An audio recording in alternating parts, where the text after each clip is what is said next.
where the nightclub is, and then we will see one of the ambulances, or at times multiple ambulances, leaving. Well, what we're hearing from the governor of Istanbul now is that there was one gunman saying that he had a machine gun and he went into the nightclub. He killed a police officer who was standing guard at the time. Also hearing that another security person possibly was killed at the entrance before the gunman moved into the club. 35 people have been killed, according to the to officials. 40 people have been injured. And a heavy police presence. We're talked to people who say they were in the club when it happened. They said they heard a loud noise, and then a large man, presumably a bouncer, a security officer at the nightclub, then told everyone to get out of there and flee the area.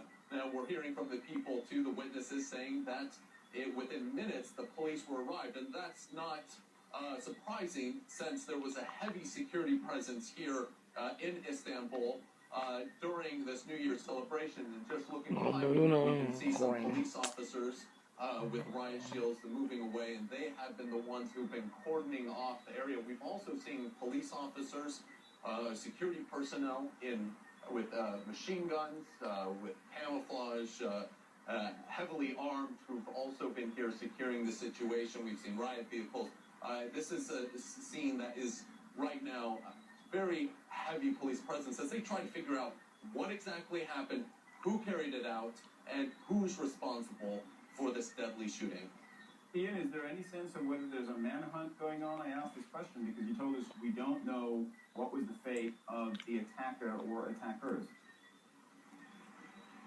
Well, we've been trying to talk to police here about the fate of the gunmen. So far, they haven't told us anything, or we've been told, though, that any information will come from the governor of Istanbul. So right now, we do not know the fate of the gunman. We do not know if he's still at large or what has happened to him.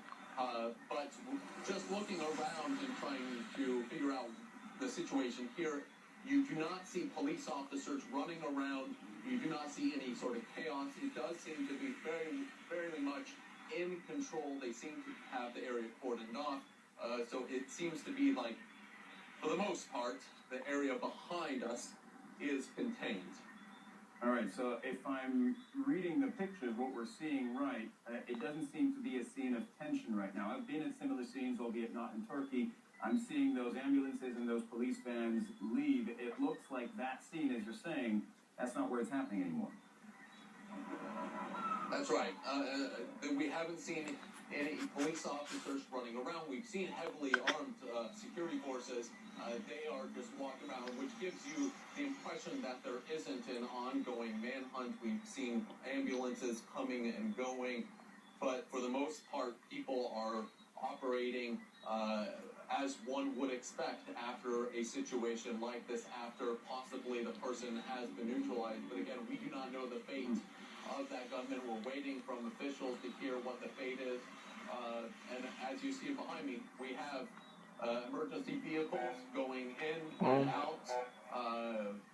We've seen ambulances going in and out. Still very much a fluid situation.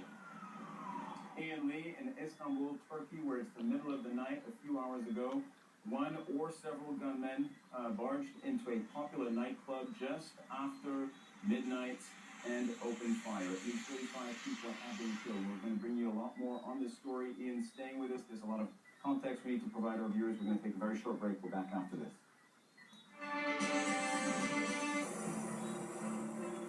From the rising of the sun to its setting.